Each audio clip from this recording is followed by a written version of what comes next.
Top 15 mistakes in uveitis.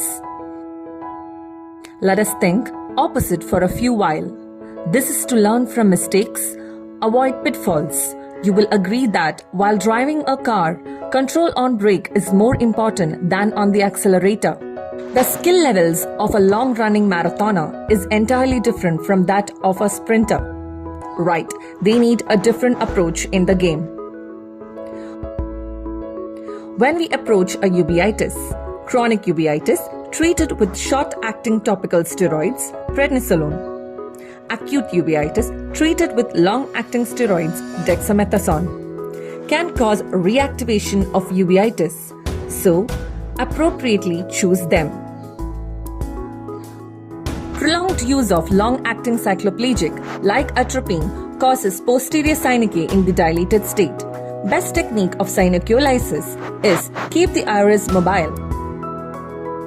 Usage of cyclopentolate can cause flare-up of uveitis because it causes breakdown of blood-ocular barrier and is chemotactic to neutrophils.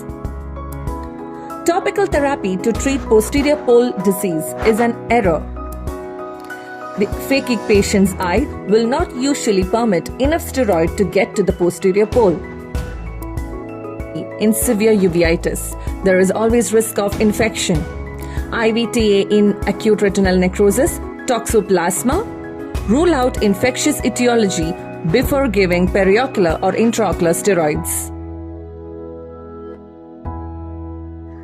Always think on differentials when you have acute retinal necrosis versus Behçet's, because the treatment is poles apart and cause worsening if misdiagnosed.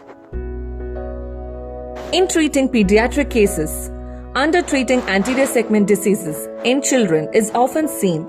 We always wish to minimize treatment in children to add systemic medication or surgery. This can have a very negative effect on outcome if delayed at appropriate time. Example, juvenile idiopathic arthritis associated uveitis. Visual acuity versus inflammatory parameter. Few clinicians, if vision remains good, treat intraocular inflammation with no therapy. But you know what? If inappropriately titrated, vision will reduce. So, beware to treat the inflammation irrespective of vision. Example in intermediate uveitis. The definitive treatment is so important. Example, in a lens-induced uveitis, cataract extraction is the definitive treatment. So do not wait for inflammatory quiescence before planning cataract surgery. Treating the result or the patient. EPD positivity is not equal to start ATT. Don't fall back on systemic test if your clinical impression tells you otherwise. So always treat the patient and not the laboratory test result. When to reconsider investigations in uveitis. When there is recurrence, right. In MRI, there is a rule. Repeat it, you actually discern more. We have a new thing called Avastinophilia, giving Avastin for a posterior segment disease. But beware, active uveitis is a relative contraindication as Avastin can increase uveitis. Steroid cover is anonymous with steroid bombardment. Abrupt weaning of steroids is a stimulus for reactivation of inflammation. When we operate for uveitic cataract, steroid cover with slow tapering of oral steroids achieves better inflammatory control than just parenteral steroids alone. No wonder. Forgetting to give specific anti-infectious cover before planning any intraocular procedures. CME, CNVM treatment in acute retinal necrosis. Treatment with just intravitreal steroids ends up in flare-up of uveitis. Similarly, in toxoplasma, Hansen's uveitis as well take care of their specific treatment when handling the sequelae.